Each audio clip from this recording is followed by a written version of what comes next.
Hello everyone, কেমন আছো তোমরা সবাই? আশা করছি তোমরা সবাই খুব ভালো আছো। আর আমিও তো খুব ভালো আছি। আর সুরভি কেক হাউস চ্যানেলে তোমাদের সবাইকে জানাচ্ছি ওয়েলকাম। আর আজকে চলে এসেছি তোমাদের সাথে একটি বেন্টো কেকের ডেকোরেশন শেয়ার করতে। ভিডিওটা স্কিপ না করে ফুল ভিডিওটাই দেখতে থাকো। আর ভালো লাগলে অবশ্যই লাইক কমেন্ট শেয়ার করে দিও। আর যারা আমার চ্যানেলে নতুন এসেছো আজকে, তো তারা চ্যানেলটাকে অবশ্যই সাবস্ক্রাইব করে দিও। এটা ছিল একটা মিনি বেন্টো কেক। আর এই বেন্টো কেকগুলো খুবই পুচকু একটা কেক। এই কেকের ফ্লেভারটা ছিল ম্যাঙ্গো ফ্লেভার। আর কেকটি যে অর্ডার করেছিল সে তার অ্যানিভার্সারি উপলক্ষে অর্ডার করেছিল। কেকটা যেহেতু অ্যানিভার্সারির জন্য ছিল, তো সেই জন্য আমি একটু রেড কালারের মধ্যেই রাখলাম কেকটা।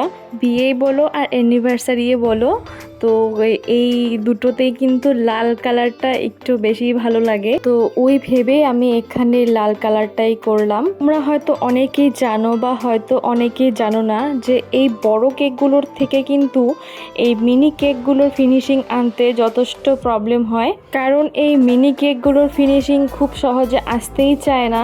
তো সে যাই হোক, এখানে আমার প্রায় ফিনিশিংটা হয়ে গেল। কেকের ফিনিশিং আর ডেকোরেশন কমপ্লিট হওয়ার পর যে কেকগুলো দেখতে এতটাই কিউট হয়ে যায়, আর তখন মনে হয় যে কেকটা কাস্টমারকে না দিয়ে আমি নিজের কাছেই সুন্দর করে রেখে দেই। তো তারপর এখানে আমি একটা কার্ডের সাহায্যে কেকের ওপরটায় এইভাবে একটা রাউন্ড ডিজাইন করলাম। তারপর কেকটাকে আমি একটা টিস্যুতে তুলে নিয়ে সেই বেন্টো বক্সের মধ্যে রাখছি। অনেকে ভাবতে পারো যে এই কেকটা এতটুকু বক্সের মধ্যে কিভাবে হবে, তো না, এই কেকের জন্য এটাই পারফেক্ট বক্স। তো এখানে সুন্দরভাবে এঁটে যায়। আর অফ ক্যামেরাতে আমি এই নামটাও লিখে নিয়েছি।